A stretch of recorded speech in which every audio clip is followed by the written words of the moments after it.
All right, welcome to another episode from the Chart Reader. So we haven't done this in a while, but we're going to do a dedicated view of the AI sector. We'll look at NVDA, Palantir, and SoundHound. If there is time, I want to throw in C3 AI, maybe even a BBAI if there's time, okay? But there is some concerning things happening in the market, all right? I've been flashing the S&P 500, SPX. I've been flashing the NASDAQ Comp QX on this one. You can see it, right? This one's already at the 100. S&P 500 was just over it. Overall, I'm a little concerned to say the least, but it seems like we might see a little bit of a recovery. That was the theme. You can see it perfect. I'm looking at the screenshot right here. This is the SPY, not the SP 500, but basically same thing. I have a resistance line that we're basically on. I feel like here, just a little bit over the 100, we're going to bounce back up. And then when we are like, at a good peak, we're going to make our way a little bit back down, right? So I'm seeing some immediate good, right? I'm not sure it's going to hold, but hey, maybe that helps us, give or take, kind of come back up to 840-ish. That's kind of my overall thought, and basically the same for Palantir and SoundHound respectfully, right? But before we go any further and I give you more of my thoughts and opinions though, what are we going to do? Same thing we always do, right? We'll take a look at the daily and the weekly to see how these things are setting up short term. We have our 5 moving averages. There's none. I actually deleted them because I had too many and they were way too low, but I will draw some horizontal support and resistance lines here. And then when we are done up here, we'll use the MACD, RSI, and volume as our lower indicators. Hey, really quickly, if you can please subscribe to this channel, share this video online with your friends, comment good or bad if you disagree with anything, because look, anything you can do helps so much with these YouTube algorithms. But for real, just being here, giving me your time, I am so grateful for it all right? So let's get into NVIDIA, all right? And before we talk about today, let's just quickly zoom out and remember a couple things, all right? So I think this is a good view, basically the start of last year. NVIDIA has basically been riding the 8 and the 20 beyond a champion, all right? There's obviously a couple moments where we fall below it. We'll talk about that because clearly we're here again, right? But we've literally been above both those lines for, I would say, 80% of this view, right? If you also take a look at the S&P 500, all right, sorry, way too many lines. Let's go to the SPY. I think SPY might be a little prettier. It's a little prettier. Look, I would say, because again, this is the start of 23, right?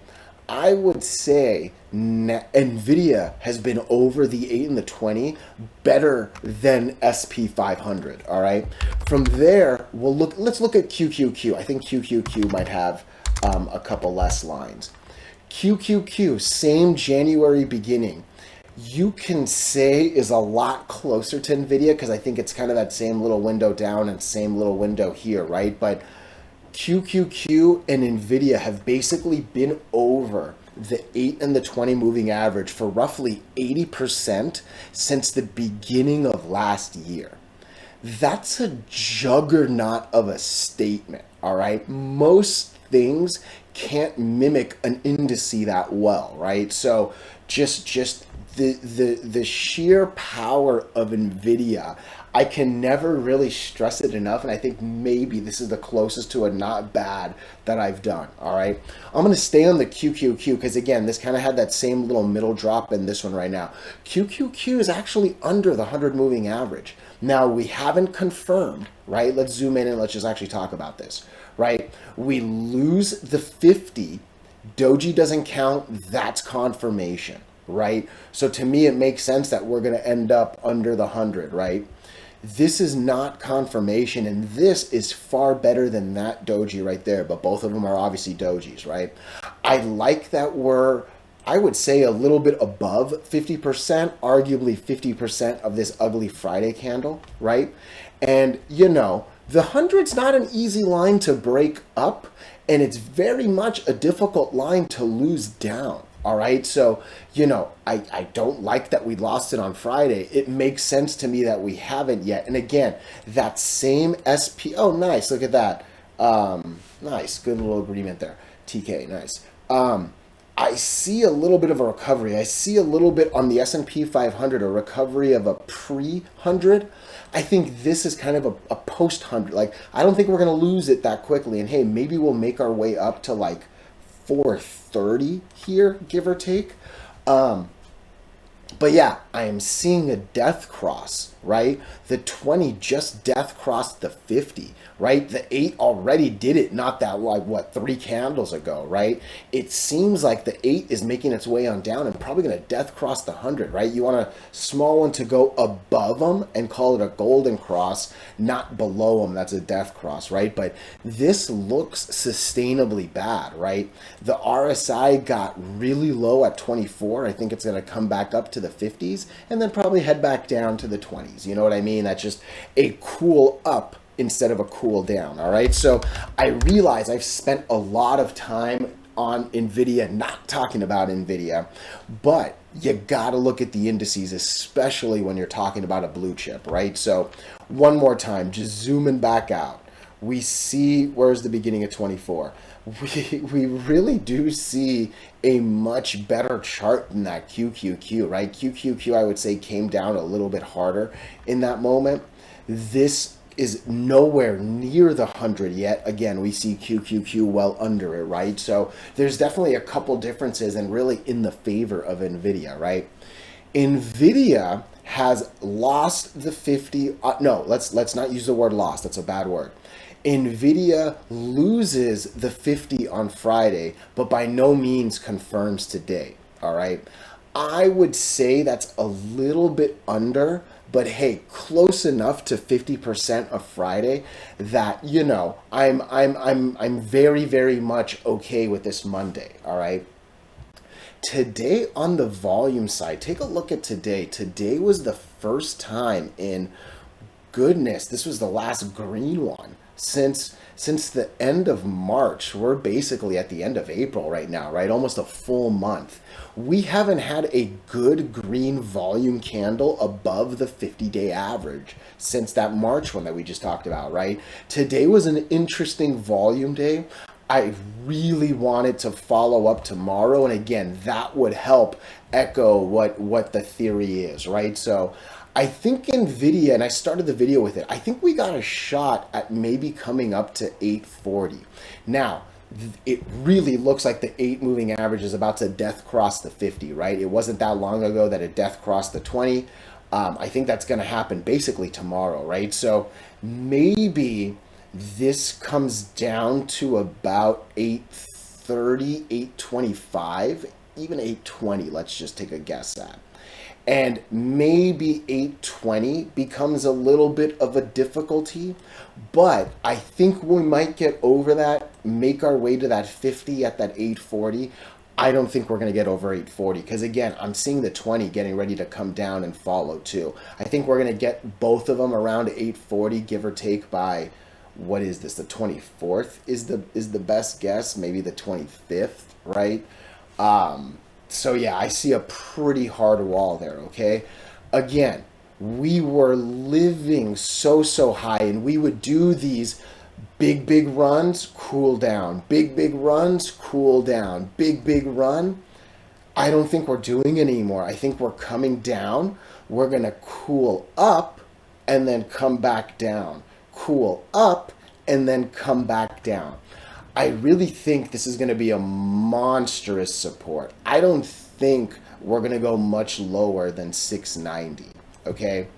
I could even see this 722, and I think that's well worth drawing. I can see that 720 roughly being a very strong support. Maybe that is the lowest that this goes, all right? And look, I think that's going to take a number of days.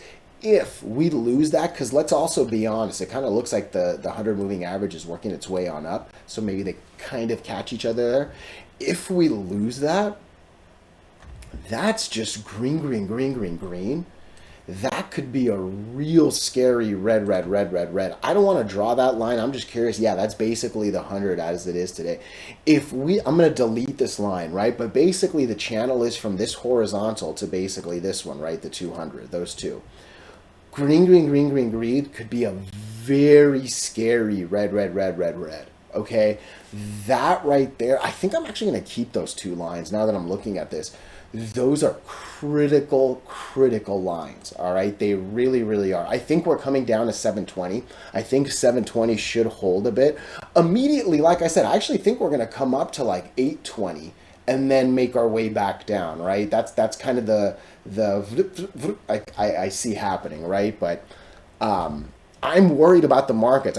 Someone said it was like an eerie, scary comment I made over the weekend. I think we're in an eerie, scary market right now, right? And I am never here to talk about, I never say buy, sell, hold, all right? You should know that if you've been here before, but I am never going to talk about buying the fear. No, I go hide and I go try to avoid the fear. And then I come back when the sun is shining and things are easy, right? Like that just makes more sense to a simple-minded person like me. You know what I mean? So let me know your thoughts. Let me know your opinions, even if you disagree.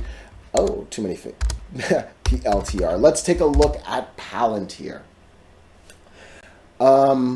I'm going to delete some lines. These were some interesting lines now that I'm looking at them, but I think there are too many horizontals. So there's a lot of moving averages spaced out, and we'll draw anything that we need to redraw. So we'll do a fresh look at Palantir. All right, you stayed. I'll keep you. I think that was for a reason.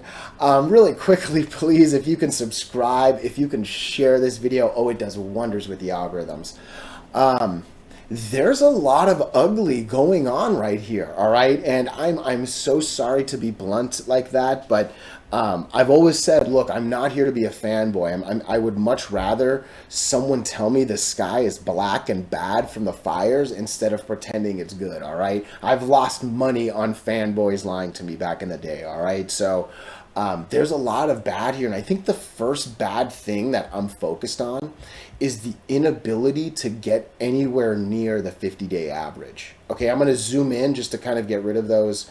Excuse me, sorry about that. I'm going to click on this one. Since the beginning of March, we're at the end of April. Since the beginning of March, it's been incredibly difficult to get to the line, let alone have we seen a green one. And look, those two actually kind of seem like outliers. It really was this, and this is something I talked about, okay? So what happened here, right? Oh, no. This, I'm sorry, I'm thinking of a different thing. But this, I believe, was an earnings pop, if I'm not mistaken, all right? When big volume comes, all of a sudden you start to move up the 50-day average, right? And, oof, I think this is the true volume, and it is. That's actually where we're sitting at, basically. I'm going to just draw this line. I'm going to delete it. So what really needs to happen is we need the 50-day average to fall a little closer to 43 million. Right now, look at the box over there. The 50-day average of volume is 58. We need to lose what? Basically a little more than 12. We need to drop 20% of that 50-day line before I think good things are going to happen. I wish I didn't delete that. Let's redraw that line. Let's see how close to 43 I can draw. Oh, wow, that's a good line. It was about 43, that's 42, you know, I'm good enough with it, right? So I think that's going to be a really important thing. And let me change this color just to not confuse things, because that one's already white. I'll make that yellow. I think that's going to be our golden line of volume. That's what we're going to want to hit. I think as this 50-day drops, and you can see it's starting to exponentially drop a bit, right? But once it gets there, I think things might be a little bit more manageable, okay? One more time, just in case you fast forwarded, I really believe there's a little bit of a recovery coming, all right? The S&P is basically at a little bit of a resistance line, a support line that I drew, excuse me, just over the 100 moving average and a very, very low RSI. I've been drawing this and kind of referring to it. I think we're going to do a little bit of a recovery and then come back down. I think we're going to do a little bit of a recovery, maybe kiss 510, and then come back down, right? So hopefully, hopefully that that recovery maybe gets us up to 22. I think there's a little bit of a hope to see 10% gain here, but I'm seeing the 8, I'm seeing the 20, and now I'm seeing the 50 start to turn and come down. That's getting me worried. It really, really is, you know? So I think the 100's doing a good job of holding. I've said it before, this is a hard line to break up. It's a hard line to lose down. It seems like we're going to lose that, and the problem really is, look at that. The 100 is also the gap border. If we lose that, we're coming down pretty fast to that 18 line, give or take, maybe 19, you can say, right? So I'm glad it's not that big a drop, you can arguably say, but yeah, losing the 100 might actually be a very, very fast fall to the 200 down there, all right? So yeah, I think that's actually my thoughts on Palantir. Ooh, interesting weekly, right? Because look, we've now fallen below the 8. It seems like we're really doing a good job of holding the 20. Maybe, like I said, the recovery brings us up to, again, this says 22, right? And then from there, maybe we lose it. But this has held that 20 moving average for a good while, right? So it's a strong line. It's been a friendly line on the weekly. I think this might be where we slip. So excuse me, son. I think my throat's a little... let me know your thoughts. Let me know your opinions. I think that's it here. Let's come into SOUN. Man, this is a rough chart right here. Again, look, I keep saying it. I am proud to say bad news when I see it. I lost so much money back in the day from people still saying it's all good, it's all good, it's all good, it's all good, it's all good, but we're just going down and down and down and down, right? So this is still worrisome to me. Hopefully the recovery that we're going to see in the market that I'm hoping to see hits, but oh man, real quick, I know I said a bunch of bad stuff, but hey, if you can please subscribe and please share, it does wonders with these algorithms, all right? So volume is the issue. And I remember talking about this. Look, before the NVDA hype, when we were living at $2 and less, right? Volume on any given day, excuse me, was about 6 million. You can see I'm clicking on a random Tuesday. I'll click on this one right here. This one was 11. Let's call it 8 million. We're at 19, which is still a lot higher than these numbers were. But our 50-day average line is at 77 million. We are so far off from that 50-day line that it makes it really difficult to go up. Clearly, we're just at the mercy of the 8 moving average. We haven't even come close to breaking it, right? We just completely lose the 50. We talked about the 20 being a hot knife through butter. We've now come to the 100. And the 100 is a strong line. The 100 should hold, and the 100 is really close to that back to back to back to back to back to back doji at 4, right? So we are at a very, very, very strong support, right? This was a hard resistance for literally 6 days, right, before we finally took off. So I can see this area holding. I can actually maybe even see us making a recovery all the way to $4.70, excuse me, $4.70.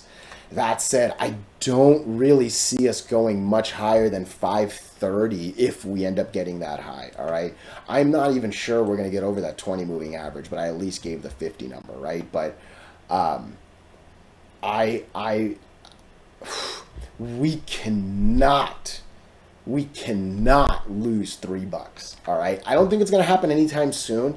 I think in the coming weeks that might become a big worry point. But again, we'll talk about that as we get there. Overall, I think volume is the crippling issue here, all right? So let's take a look at the weekly really quick. I think it's all about the deal. Look at that. There is so much going on at $3. It's the last 2 of the moving averages on the weekly. It's obviously the last one on the daily. I don't want to talk about $3 yet, but yeah, there's a lot riding on 3, okay? Maybe that's going to be a monster bounce point with so much support. That's a really real maybe, okay? We'll talk about that shortly. For now, I'm actually focusing a little more on that like 450, 460 number. hopefully this $4 holds as much as I think it will. All right. So look, let me know your thoughts. Let me know your opinions, even if you disagree. Oh, I appreciate you so much.